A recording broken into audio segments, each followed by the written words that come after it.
bringing you the latest in. The views and opinions expressed in this program are those of the individuals involved and do not necessarily reflect the official policy or position of Radyo Agri 90.1 FM management. The views and opinions expressed in this program are those of the individuals involved and do not necessarily reflect the official policy or position of Radyo Agri 90.1 FM management. All our listeners online and on air. And welcome to the episode 12 of Techno Pitch on Air. Making waves for Filmec Technologies. Only here on Radyo Agri 90.1 FM. Kasaganaan para sa bayan. We are your program host, Jonah Paulo. And I'm Jet Subaba. We are bringing you the latest in post-harvest and mechanization. And we introduce technologies that matter to the farmer and fisher folks. And again, you're tuning into Techno Pitch on Air. Making waves for Filmec Technologies. Kumusta, partner? Yes, partner. Dahil wala tayong pasok kahapon dahil may bagyo. Ayan, kamusta, partner? Binalik. Okay naman. Maulan na umaga sa mga listeners natin, sa mga nasa sasakyan nila, nasa bahay, nakikinig sa radyo. Agri 90.1 FM. Good morning sa inyong lahat. Yes. Binagyo ka ba, partner? Ha? Binagyo? Ano, partner, malakas yung ulan sa amin, hindi nakapagpatuyo. Siyempre, ating mga kababayan sa bandang norte talaga. Yes, so we hope na you are safe. Bagaman talaga nakita natin sa balita that malakas yung bagyo. Oo, tama, partner. Siyempre, bago tayo mag-proceed sa ating programa, sa ating topic, batiin muna natin ang ating mga unahin natin ang ating director for Dr. Junicio G. Alvindia. Na nandyan sa Oriental Mindoro right now. Oo. Kasama si Director Joel Vidator, our Deputy Director. At lahat ng mga division chief natin, mga Filmec staff, ayan, mga guards, utilities, drivers, yung mga naka-deploy ngayon, ng mga drivers natin. Meron din mga nasa norte pa nga eh. Oo. So, ingat-ingat ha. Oo. Ayan. Okay. So, partner, ba't pa natin ginagawa yung programa na ito na Techno Pitch on Air? Siyempre, partner, ginagawa natin ang program na ito para ipakilala ang iba't ibang teknolohiya dito sa Filmec, hindi lamang sa ating mga adopters, kundi sa mga would-be adopters natin. Baka syempre makita nila na angkop ang mga operations ng mga technologies sa kanila dito sa Filmec. Yes, partner. And through this program, malalaman nila ang mga impormasyon tungkol po dito sa ating teknolohiya na pag-uusapan every episode. Kaya naman, para sa ating mga online viewers, you can leave your comments in the comment section sa ating live stream ngayon. At para naman sa mga nakikinig sa radyo, meron tayong hotline. By the way, i-plug natin later after this, no? Ang hotline natin ay 0962-119-7445. 0962-119-7445. Yes. At syempre, partner, ipopromote din natin ang ating mga social media account. Ayan, unahin na natin ang ating Facebook page. Meron din tayo, partner, sa X, sa Instagram, at syempre sa YouTube. Ayan ang at Radyo Agri 90.1 FM. Mag-subscribe po tayo, mag-like at i-share. At ang mga episode natin may replays available na po ito sa YouTube channel natin. And of course, our text hotline na bagit natin kanina, 0962-119-7445. Yes. Ayan. So, guys, are you ready sa ating featured information na ipipitch ng ating mga Techno Pitchers? Pictures dalawa to, partner. Oo nga, ang ating mga Techno Pitchers para sa araw na ito ay mga batang-bata, mga partner. Yes. Mga fresh sila, fresh. Okay. Sila ay mula sa Socio-Economic and Policy Research Division. Yes. Kilala sila hindi lamang sa serbisyo. Ayan, mga Karadyo Agri, let's all welcome our young, dedicated, and hard-working researchers. Ayan, Miss Ria Miguelon and Miss Paula. Sorry, hindi ko nasundan. Miss Paula May Domingo. Ayan, welcome.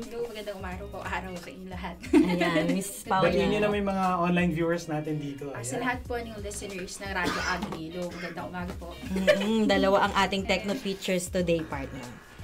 Ayan. Mayroon Yes, pa kayong... wala yung boses ko. Continue. Meron pa yung mga nakalista. Sabi nyo kanina, may nakalista kayong babatiin. Actually, ang dami nga pong nagbababate. Ayun. Pero siyempre una sa project leader po. Dito ako, usapin mo si Ma'am Cecil dito Ayan, sa... very supportive, Si ha? Doc Maria Cecilia Antolin, at siyempre Division Chief din po ng aming Division, Socio-Economics and Policy Research Division, Dr. Rodalio G. Idago, at ang mga bosses pa po namin tulad nila Engineer Edgar Flores, Yes. si Dr. Hernais, at syempre yung kasamahan po namin sa project na sila Nathaniel Gonzalez at yung dati po namin kasamahan na si Juan Miguel Doclusin, si Sir Juan Miguel, nasa yes. CNX Hello, ngayon. sir. Oo. Then, yung mga kasama namin sa CIPERD, sa taas, sa baba, no? Yung mga kasama namin nakabiyahe ngayon, mag-ingat sila, Diego. Engineer Aison, Diego, Kale, sino pa ba? Marsman, Michelle. Sila po ngayon ay nagkakandak na actual loss measurement ng kalamansi sa bandang Zamboanga, Sibugay naman. So, yung mga kasama namin na iwan sa baba, sina Ate Mags, tsaka si Libert. Hello sa kanilang lahat. Ayan. May nakaligtaan pa ba? Ayan, kasi magtatampo Okay, ang mga nakaligtaan. Okay, Ayan. on ka. Ayan, Miss Paula. Mukhang nabanggit naman na po ni Ria. So, dagdag ko na lang po yung mga parents po namin na nasa bahay. Yung mga natamaan po ng bagyo, yan, ingat po. Ayan. Ayun, partner. Nabati na nila ang kanilang buong division. Ayan. Bago ang lahat, ayan na. Ayan na. Ayan, Mayroong may mga mga pabati. comment na agad. Hello kay Sir JM. Ayan. Tukosin at si Ma'am Cecil. Yes, ang very supportive boss nila, si Ma'am Cecil. Kanina, Nagka-top na si Ma'am Cecil. oo, Nag-isa kanina pala. partner, ang aga niyang nag-message talagang Ay, pinaalala yes, niya. oo, oo. na kumakanta si Ria. Yes, oo. Mamaya daw, pag may oras, Oo. i-ready ang sample ni Miss Ria, sabi ni Ma'am Cecil. Sige, may mga comment pa ba tayo? Mukhang wala na. Yes, Okay, I partner. think we're good. Okay, so, ayan, at bumati Bumati na sila, So, may oo. tanong kami sa inyo. Pwede bang bigyan natin ng konting background ang ating mga listeners at mga viewers kung ano po ba yung ginagawa nyo dito, yung nature of work nyo bilang mga social researchers. Ang project po namin ay may pamagat na value chain improvement of Carabao Mingo and major producing areas in the Philippines. Oh.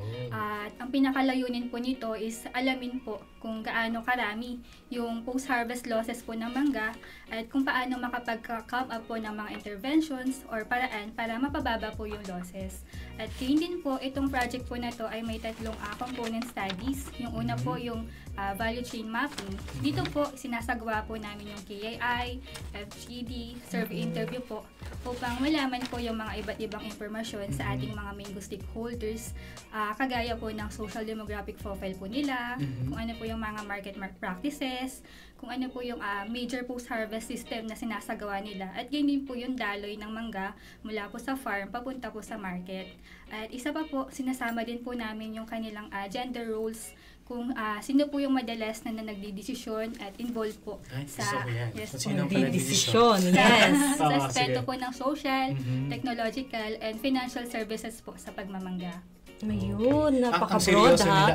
Talagang mga social researchers. Yes, part. Ang inisip lang namin, anong ginagawa? Nagta-travel ba kayo Nagta-travel bilang kami. social Yun ang researcher? in-expect natin. Pero Sige. partner, napaka-broad. Ano ba yung mga activities nyo bilang... Actually, yun yung unang study pa lang. Ay, Study una ka. pa lang. Pero ano yung Pangatlo pa ano po yung tayo. mismo mga ginagawa nyo dito sa office? Halimbawa, madalas ba kayo dito sa office o madalas kayo sa field? Yes. Ano mga ginagawa nyo sa field? Ganyan. Kayo muna yung work nyo lang muna. Oo, kayo muna ang bida.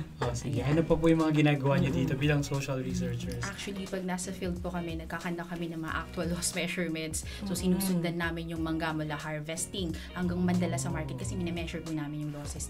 Paano yun? Paano yung ginagawa? Ayun yung mga key informant interview, ganun ba? Yung Iba po yun. survey, iba naman. Okay. Iba pa. Survey interviews, KII, FGD, sinasagawa po yun, bahagi dun sa study 1, yung value chain mapping natin. Yun nga, para matukoy po yung mga practices nila, market practices, at kung ano pa yung mga social demographic informations ng mga stakeholders natin. Yes. May tools silang ginagamit, partner, sa Oh, pag-measure. that's nice. Oo, grabe. Mahirap ba yung trabaho niyo? Ano masasabi ninyo? Balita ko, ito yung mga ilang weeks bago umuwi eh. Yes, So, ngayon, oo. no? Gano'ng katagal ang pinakamatagal nyo na i-travel? 2 weeks. Ayan. Small straight. So, ang dala nyong damit ay dalawang Good for maleta? 2 weeks. Ganyan? Hindi naman siya lang. Isa lang. Papalon. Naglalaban na rin kayo doon. Ay, papalon. Pinapalaban. Actually, partner, ang tagal natin sila bago in-schedule. Oo. Dahil panay ang travel nila. Oh, Ayan. finally, they're here. Finally. Actually, last September 16 ata yung dapat. Ano? Diba? Pero Oo, talagang na-postpone. Ano? Ayan. May mga pumumahabol pa na. Ayan, may mga pabati pa, Mga ha? kaibigan nila ito sa CM. Good morning, Si mga Mars. yung nasa taas. Sabi Si niya. Kyle. Si Kale. Siya yung Hello. nakabiyahe. Ayan, po, nasa Hello sa inyo, sa mga nakabiyahe. At si Nathan. Yan. Ah, Si CM, hello. Sa project, si Nathan. Kasama sa project. Ayan. Okay, Ayan, si- galing si CM kanina sa office. Hello mga Mars. Eka. Ayan, Libert Alejo. Libert. Basta nasa lab po siya ngayon. Nasa lab naman Ay, siya ayan ngayon. talaga Super naman. love. Diba? Full support ang SCPRD. Ayan, kahit nasaan sila, sa lab, sa travel, at nasa radio station naman sila ngayon. Okay. Yes. So, Sige. holistic sila. So, no, ang partner. interesting parang gusto, alam mo ba partner, gusto ko talagang maging part ng SCPRD. Wow. I mean, someday. Oo. Ayan So, nakikinig si nai-interest ako din sa mga Ma'am sinasabi nila Cecil. ginagawa No. nila. Okay. Sige. So, Ayan. anong question mo sa kanila? Ayan, dahil nalaman na natin yung pahapyaw pa lang ng kanilang trabaho partner, Mhm. dumako na tayo sa mismong information Okay. na kanilang ibabahagi. Ano naman ang Miss Paula and Miss Ria? Ano naman ang current situation ng value chain ng Carabao Mango sa bansa? Pero bago nila sagutin, baka hindi alam ng mga listeners Ay, natin. sige. Kung ano ba yung term na value chain. Can you elaborate para sa mga listeners natin, ano ba yung value chain? Yes. Nakakain ba ito? Kasi baka, Oo, di ba, tama. para makasunod sila sa atin. Yung value chain po, ito po yung proseso ng pagdaan po ng mangga sa farm mula po sa harvesting, transport po sa market hanggang makarating po sa mga consumers po. Yun pala. Kaya pala inaaral ito. Oo, parang chain partner, no? Oo, Sa tuloy-tuloy lahat. ito. Sige, ulitin mo na yung question. baka Ayan, makalimutan. eto na ang question natin. Bali nalaman na ng ating mga, nag-grasp na ng ating mga techno nag-grasp. listener. Ayan. Ano ba ang current na situation ng value chain ng Carabao Mango? Ano yung mga challenges na kadalasang hinaharap nila? Bago ko po sagutin, pwede ko po bang, kasi kulang yung sagot namin dun sa Ayun, una. sige. Hindi pa yun yung kumpletong pag-aaral ng mga. Kumbaga study 1 pa lang po Okay, yun. sige, So, sure. dadako tayo sa pangalawang study ng Okay, project. sige. So, ito yung analysis of post-harvest losses para malinawan sila kung ano talaga yung ginagawa. Nasabi ko nga, yun yung pag-measure namin ng losses mula farm, so hanggang harvesting, hanggang madala sa consumers o market. So, pangatlong study, nalapit to sa title ng project. Ito na yung improvement of value chain to reduce losses. So, dito po, inaalam namin kung ano-ano yung mga existing technologies na available na para malaman namin at yung mga ibang hakbang din na pwedeng i-adopt ng mga mango growers natin at malaman kung ano yung pinakamainam na gamitin nila para ma-improve yung system. Okay. Yes, So, so- assessment, tapos Number losses, two, loss. assessment ng value chain, tapos losses, tapos improvement. Yes, ayan. Wow. So, yung mga activities po na yun ay kinakandak namin sa 5 study areas dito sa Philippines. So, ito yung mga major producing provinces Ano dito yung sa mga country. lugar na to? So, dito sa Luzon, meron po tayong Pangasinan at Zambales. Sa bandang Visayas naman po ay ang Guimaras at Cebu. At sa Mindanao ay Davao del Sur. Ayun. Gimaras, galing kayo doon. Oo. Sarap, matamis yung ano doon. Oo, mangga talaga naman, partner. At sa Cebu, marami mga dried na mango. Mango. Ayun, so balikan natin yung tanong. Yes. Ano balikan yung natin. current situation ng Carabao Mango? So, Carabao Mango kilala yan sa buong Pilipinas. Hindi lang sa bansa, kasi buong mundo kilala siya as Philippine Super Mango. No? Kilala siya sa tamis at sa aroma na meron ito.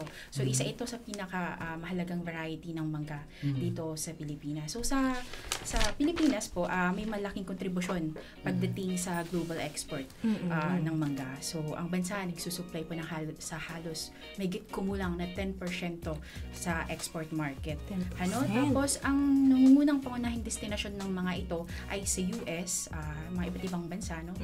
Mula sa datos 2015, nasa US, Hong Kong, Korea, and Japan. Yun yung mga pangunahing napupunta ng mangga natin. Kaya nga, partner, US. Hindi pa po kami nakarating doon. Oo nga, yung mangga ay napunta Yung na. mangga, Yung mangga, yes. no? Yes. So sa bansa, ito po yung ikatlong pangunahing prutas natin in terms of volume of production pagkatapos ng saging at pinya. So masasabi natin may malaking kontribusyon talaga siya pagdating sa ekonomiya o papel sa ekonomiya ng bansa. Kasi nagbibigay kabuhayan ito sa mahigit kumulang 2.5 milyong Pilipinong magsasaka. Opo. Ng mangga. Yes, opo. Ngunit, kakibat din, syempre, yung mga challenges na kinakaharap ng mga mango producers natin. So, kasama na rito yung post-harvest losses nga. Taas na post-harvest losses, tapos yung iba-ibang presyo ng mangga, problema din sa kanila ito. Tapos yung kakulangan ng value-adding processing facilities natin. Tapos, oversupply during peak season. Yan ang mga kadalasang nababanggit nilang problema. At ayon din sa mga magsasaka po na na-interview namin, ang isa sa pangunahing problema pa ay yung paiba-ibang klima. Tulad ngayon, may bagyo, So, malaking dagok po sa mga magsasaka natin ang mga ganyan. Kasi nakaka-apekto po ang init-ulan sa matinding ulan sa pamumunga at at sa quality. Yes, ng mangga natin. Dagdagan ko din po yung sagot niya. Yes. Bukod po sa mga nabanggit po niyang problema din po yung mataas na gastos po. Yung mataas na presyo po ng inputs, pest control, at yung mahal po na bayad sa mga labor po, kagaya po ng sa fruit bagging, pruning po, tsaka flowering induction. Kaya yung iba po umuutang pa po sila, umaasa po sa suporta po ng mga financer, o kaya naman po, pinapa-spray na lang po yung mga mangga po nila sa iba. At kaya din po, problem din po yung pabago-bagong presyo po ng mangga po sa market. Minsan po mataas, minsan po naman po sobrang baba. Kaya may mga na-interview po kami, sinasabi po nila na parang sugal daw po yung pag-i-spray po ng mangga kasi malaki po yung gastos, maliit naman po yung kita. Minsan po nalulugi pa sila.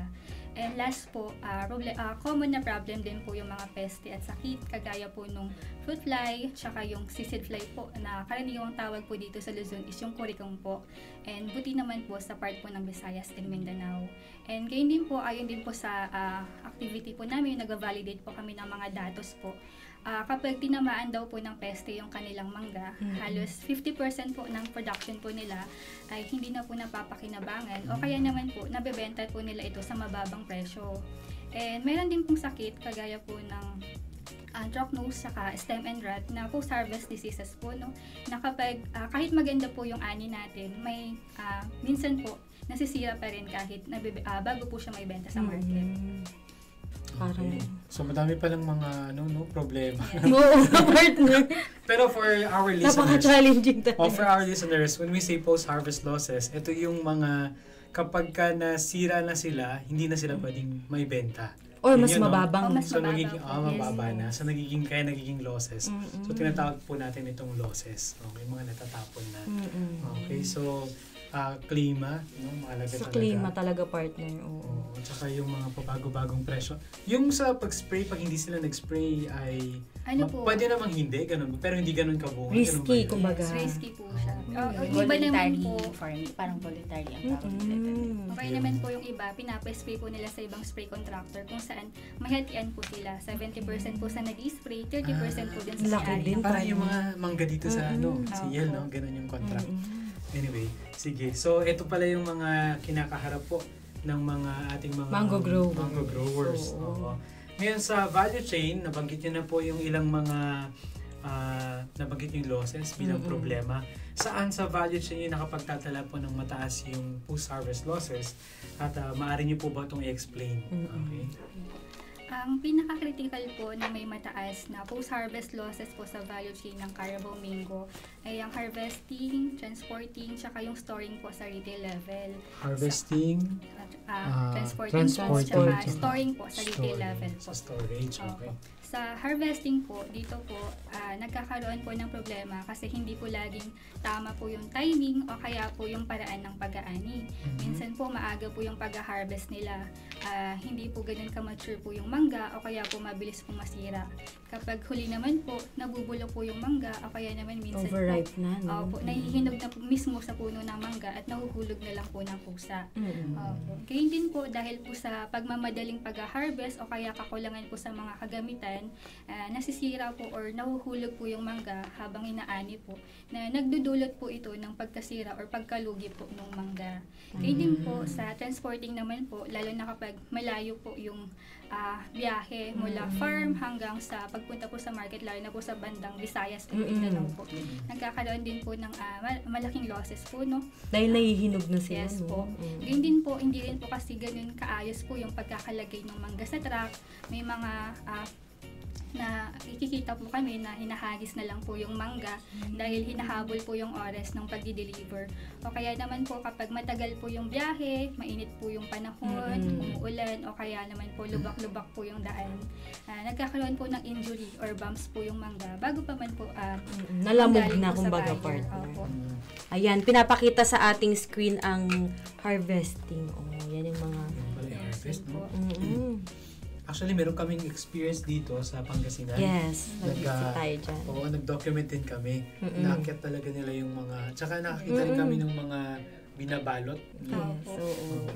So, ito yung mga tatlong malaki yung losses no, sa value chain natin. Okay. Ayan. Meron ka bang tanong dyan, partner? Ayan, Miss Ria and Miss Paula. Ayan. Ano-ano naman ang mga recommended interventions ng PhilMec para ma-improve itong ating value chain? Pagdating naman po sa mga technology na ni-recommend ng PhilMec, gumamit po kami ng 3 treatment para pag-aralan or gamitin dito sa proyekto. Una is yung Magic Grow.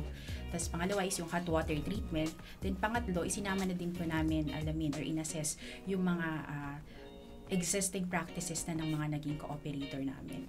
So dito naman po una, dito sa Magic Grow, So ito po ay isang biocontrol agent o biofungicide na na-invento mismo ng ating mahal na director, si Dr. Janisha G. Alvendia.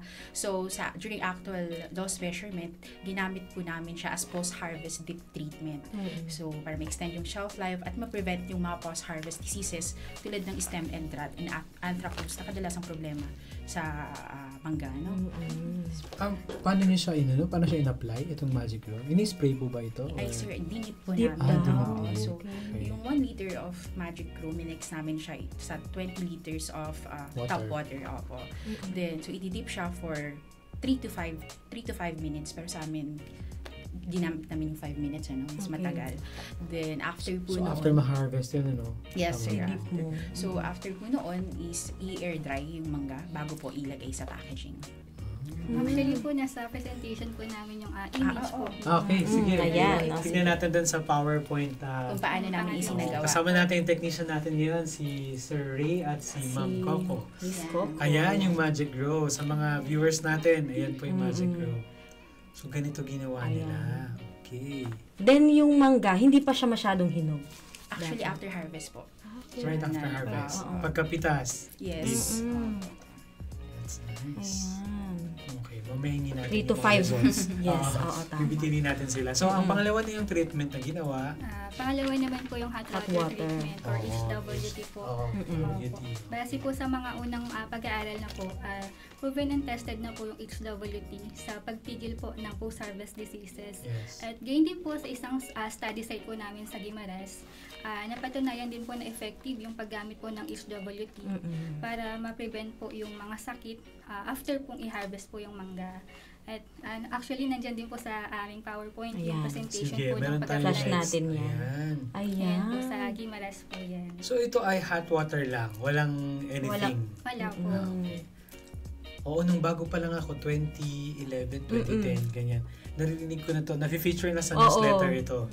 Hot water treatment. Ayun, mas madami, kumbaga, yung kayang So, yung gasol i-dip pang siya. init yun nung ganun ba? Para uminit. So, anong temperature nito? Hindi naman boiling. Nasa 50 to 55 po. 50 Pero degrees. ang practice po namin sa actual po is nasa 50 po. 50 degrees. Then, ilang minutes ang pag-dip 10 natin? minutes po yung 10 minutes naman. Okay. Medyo mahirap to kasi ang laki nung... Kumbaga, replicable ba to? Kung sakali. Pwede siyang Pwede ba itong gawin lang? iikalan lang? Hindi naman Actually, itong nasa picture po na yan, Oo. yan po ay facility na ng Facility na. isang cooperator Cooperator. namin sa Guimaras na binigay ba or siya mismo nagpagawa. Parang siya. Baka siya nagpagawa. cooperator Pero- na. Nabricate na lang. Pero sa ibang probinsya, ang ginamit po namin is yung from FPD po na hot water tank. Yun po yung ginamit namin. Kaso mas maliit lang po yung capacity niya kasi 5 kilogram lang po ang kasya, ang pwedeng Small scale lang. ilagay doon. kumbaga. Okay. Ito medyo malaki, partner. Yes. So, that's the Kaya hot hanggang water. 8 weeks. Treatment. Oo. 55 Nakaka-excite yung 50 to topic 55 50 to degrees 55. Celsius. Mm-mm. Sige. Tapos yung ikatlo, sabi niyo yung existing. Anong Yes. existing practices Yung po ikatlo ito? po, yung cooperator's practice po, sinasama din po namin sila. Ito po, yung cooperator practice po, ito po yung mga existing practices po ng mga farmer na cooperator po ng project po namin. So, isinasama po namin sila para may kumpara po kung alin po sa mga intervention yung mas angkop or mas makakatulong po para mapababa po yung post-harvest losses po ng mangga. Kumbaga partner sila na may involvement ang ating mga cooperator mismo. Yes po. Okay. So, yan yung mga... Meron ba tayong sample photos dito? Meron kayo na Hindi po ready. namin Hindi na po nailagay. Ayun, okay. Okay, so yan yung mga treatment or intervention na na-recommend nila. Meron pa ba, aside from itong tatlong to, meron pa kayong mga naging intervention to Ay, improve ayun the lang po ang value? mga ginamit namin. So yun po yung tatlong nilang ngayon ang tanong ko, bakit po mahalaga na we improve the value chain? Pwede bang hayaan na lang natin what is existing ay tanggapin lang natin? So although nakikita natin kanina pa sa discussion yun, no? But for our listeners' sake, para ma-emphasize lang bakit po mahalaga na improve yung value chain and ano po ba yung magiging impact nito sa sektor halimbawa sa pagmamangga? Yes. Isa nga po sa pangunahing problema talaga ng industriya ng mangga ay yung mataas na post-harvest losses. Ano? So dito maraming nasasayang. So bakit natin kailangan i-improve? Ano? Kasi syempre kung mapapababa po natin yung losses, mas tataas ang production ng mangga. Kadugtong nito, mas tataas po ang kita ng mga magsasaka natin. At tapos, at pag nakita po nila kung sulit at effective nga po ito, mas lalo silang gaganahan para sa pag-produce ng mas marami pa natin mangga. Kasi reduced losses could mean additional production, Yes. no? And of Higher course, income. Dagdag ko din po sa sinagot ni Ria na yung ilan po sa mga na-interview po ko namin, talagang marami po sa kanila nawawalan na po ng gana magpatuloy. Yung iba po ayaw na pong mag-spray ng mangga o kaya ayaw na pong mag-invest ng effort. Ang resulta po nito, bumababa po yung production po ng ibang probinsya. Kaya po kapag maayos po yung value chain at mababa po yung losses, mas gaganda po yung kita, mas tataas po yung production at mas lalakas po yung potential po ng industriya ng pagmamangga po sa Pilipinas. Nice. No? And even yung export natin, di ba? Maapektuhan ito, ma-increase nila. At sa turismo partner itong talagang dinadayo nila ang lalo ating na sa mangga. Guimaras, Yes, no? oo. Okay, Sa nice. Cebu rin. Ayan. Yung losses ba, meron kayong exact? I mean, pagdating sa harvest, ilan yung na-incur na losses? Ilang percent? Sa ngayon po, Half, kasalukuyan pa nasa rin half yung, po ba? yung analysis, pero parang around nasa 15 to 20 ang nagiging malaki system siya, loss. 15 to 20 sa harvest. Sa buong system. Sa na buong po, system. Yes. So from farm hanggang market na yun. So, sa bawat isang daan, may 20 na nawawala. Oo. No? Yan. 15 hanggang 20 na nawawalang Yes. mangga. Okay, so malaki po yun kung tonelada ang pinag-uusapan natin. Okay, so... Pero compare po sa previous studies, actually mas mataas pa. Nasa 28 to 30, 20 to 30 days. ito na yung recent. May intervention na kayo Anong year nito. po itong Ay, may actually, losses nyo? yung losses na yun is 2024 lang, without intervention pa. Kasi parang 2011 ba? 10, 15? Ano bang year yung mga dati pa? 2019. 2019. Yes. Yun yung nabasa ko sa DA naman. So mataas nga talaga. So ngayon bumaba na siya. Nasa 15 to 20. That's nice. Okay. Mukhang merong effect yung ginagawa nila. Talaga may impact partner. Oh, very good. Ayan Okay. naman. Susunod nating tanong, ano naman yung mga mahalagang natutunan yung mga bilang mga social scientists or social researchers kumbaga sa project na ito na pwede nating maibahagi sa ating mga listeners and Napagod ba kayo? Gusto niyo na bang sumuko? Sumuko. Ayan. Ano Ayan. yung mga values na nakita nyo sa buong bilang involved kayo dito sa project na ito? So we can also, because this Techno Pitch also is for the younger mga students din, especially kung may mga katulad yung researchers, we're encouraging them to really follow your footsteps. Yes. Yeah. So, what can you say about your involvement po dito sa project? Para si po Miss sa Paula. akin, Bilang nanonood yung boss niyo ngayon. Gandahan nyo yan. and para po sa akin, yung pinakamalagang natutunan po namin sa project, lalo na po sa pagmamangga is yung value adding po. Kasi marami pong nare-reject yung mangga na hindi po nakakapasa sa market na pwede pa naman pong pakinabangin. Pwede pa po siyang gawing produkto gaya po ng dried mango, puree, tsaka juice po. Kasi sa ganitong paraan po, liliit po yung mga mangga na itinatapon, iniiwan po sa farm, o kaya naman po pinamimigay po sa mga nandun po sa farm. At gayon din po, hindi na po malulugi po yung magsasaka, kundi kikita pa rin po sila kahit na yung mga mangga na inaani po nila is hindi po ganun kaganda po yung quality. So may value adding din po ba ito na aspect? Itong value chain improvement, for example? O sa ibang division na papasok Iba na, to? yes po. Sa BPED na? Siguro EDD. EDD po.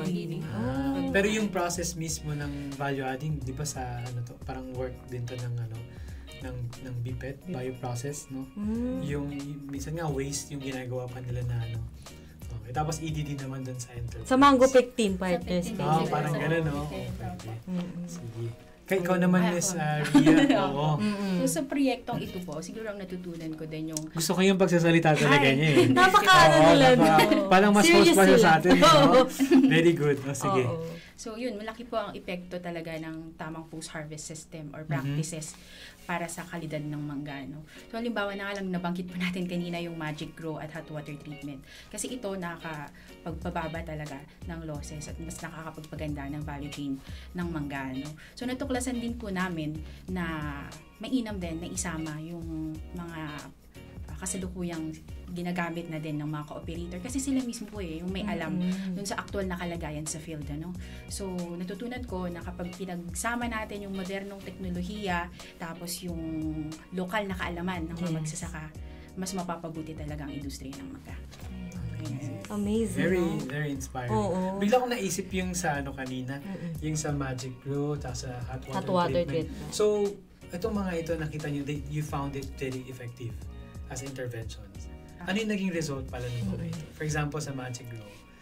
Sa initial na naobserbahan po namin, mas konti yung incidents din ng mga post-harvest diseases na tumatama pag gamit tong mga technology po na ito. So after ilang days na hanggang makaabot sa market, ganun ba? Na-measure niyo sila? I mean, nakaabot kayo doon? Actually, yung naging observation. Ang nangyari po kasi sa actual namin is after ma-transport yung mga mangga, no, dinadala din po namin sa laboratory at doon na po ino-obserbahan. So, kadalasan nagtatagal hanggang 10 days yung observation. After the treatment? Para makita natin kung ano yung mga posibleng dahilan ng losses, yung mga sakit nga na meron. So, with those treatments, mas bumaba yung occurrence ng losses, mga sakit. Mga disease. Kahit pa paano, yes, may ganung difference. Because that's something na we can, yun yung pwedeng mapulot ng mga Carabao mango growers natin, no? Na ito pong Magic Grow. So, ito ay, ano ba yung kwan ito? Ano nga ba yung ano tawag dito? Yung name niya talaga. Oo nga. Biocontrol agent po siya. Biofungicide. So, meron siyang Kasi isa yan, for the information of everyone, isa yan sa mga nakitang nakita na malaking potential ng mga awards na sinalihan ni ating director. Siya. Yes. Yung Gawad Saka, saka Presidential Lingkod Bayan. And we actually interviewed even yung mga onion farmers. They are using iba't ibang crops partners. and rice farmers. Ang galing ng isang kwento nga dun sa Magic Grow. Yun daw kanilang yung rice, dumaan yung bagyo, tapos dumaan din nung El Nino. Parang yun hindi daw siya parang strong pa din daw yung So yun, tapos meron naman yung nagme-melon. Basta marami. Yes, madami. Iba't ibang na tumaas testimonies talaga, partner. Yumaman talaga siya. Yes, oo. Yung mga maganda. So ito naman ay sa mangga. Okay? And we have friends from yung sa Pangasinan. Yung talagang DA. subok na. Oo, gumagawa rin sila ng halos same na pero partner, sa puno pa lang ini-spray na nila itong. Oo, parang gano'n yata yung iba namang method siya. Siguro pampaano yun? Bulaklak ba yun? Baka isa ring yun. Pampapintog or parang gano'n yung sinasabi nila. Dahil Magic Grow Sila kanila post-harvest po yung treatment naman dito sa field. Sa hot water treatment yung kanina. So, amazing. Natututo kami sa inyo. Oo nga eh. Natututo rin yung mga listeners natin, no? Sige. So, ano pa yung mga question? Ayun, meron po ba kayong mensahe bilang panghuli sa ating mga, ayan, medyo bababa na yung kaba nyo, patapos na tayo. Kaya nga. May mensahe po ba kayo sa mga mango farmers ukol sa inyong findings ng inyong pag-aaral? Some thoughts of hope for them na we're doing something, di ba? Sino gusto mo na? Si Rhea. Mukhang ready na si Rhea. Yes, so unang-una sa lahat na isa aming magpasalamat sa lahat ng nagbigay ng assistance at nag-cooperate dito sa project na ito. Lalo na ng mga provincial agriculturists ng mga probinsyang hawak namin, yung mga city and municipal agriculturists at yung mga agricultural technicians din na handang laging sumama sa amin. Hello sa inyo. Shout out sa inyo. Salamat mga po. involved sa project na ito. Salamat. Ano bang probinsya ulit yan? Pangasinan, Zambales, Guimaras, Cebu, at Davao del Sur. Ayan. Hello sa inyo mga nationwide. Yeah, municipal, city, provincial. Okay. So higit sa lahat, hindi po natin pwedeng kalimutan yung mga mango growers natin, yung mga Sila mango naman stakeholders talaga. natin, yung mga kasama na dito yung mga wholesalers, retailers, traders, at processors ng mangga. At yung mga co-operator po namin dun sa mga probinsyang hawak namin, maraming salamat po. Dahil po sa inyo, naging posible po ang proyektong ito. So, base naman po sa resulta ng aming pag-aaral, kasalukuyan po, inaayos namin yung mga datos na aming nakalap, pero makakaasa po sila na once na ma-finalize or makompleto ang data, ay maibahagi po namin sa kanila ang mga yan. So, paano ma-access yun in case? Pwede silang sumulat. Yes. Ganun ba? Or we will publish sa ECD. Kukunin natin yung data yung na mga data results lang. Sige. Ganyan din po, gaya ng nasabi po kanina.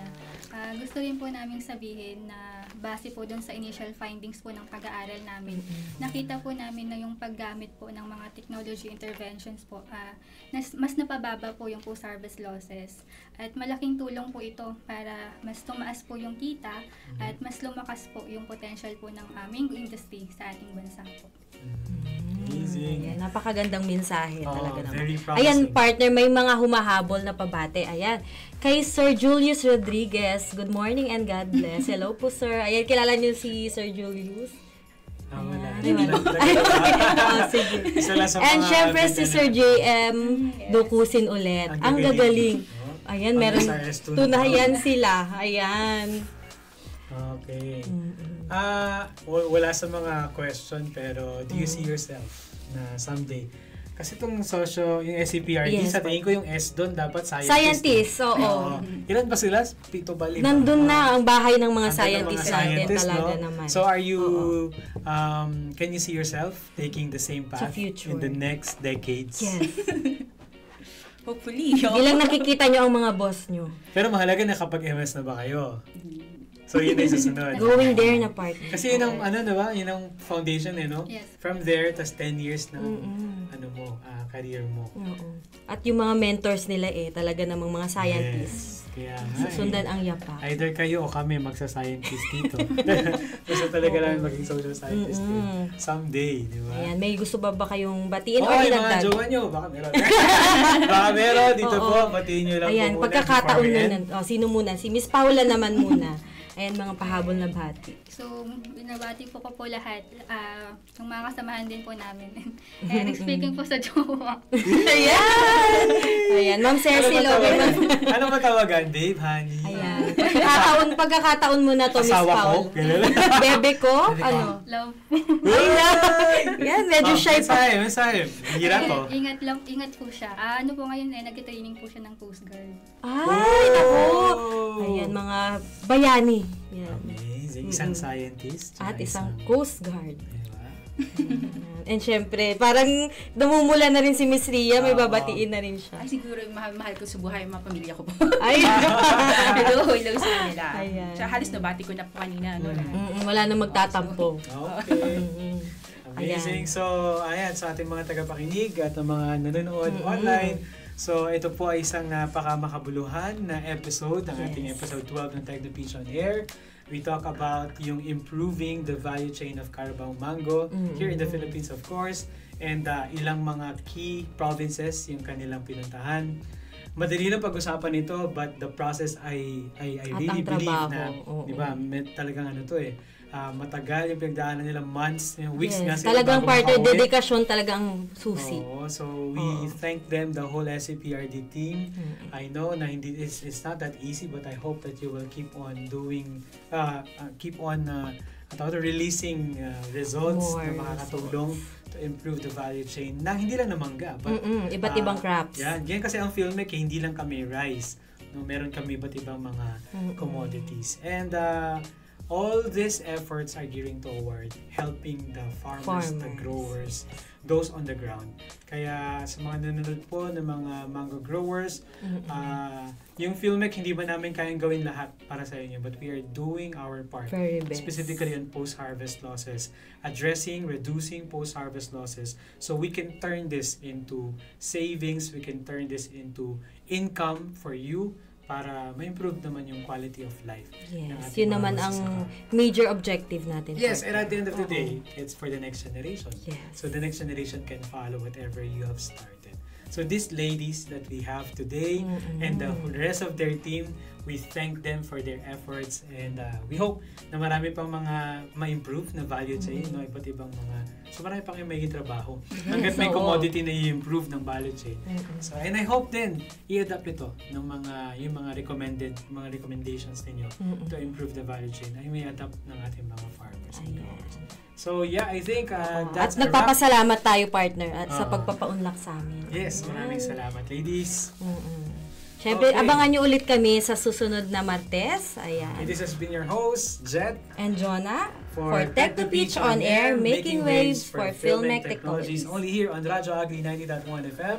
Kasaganan para sa bayan. Bye!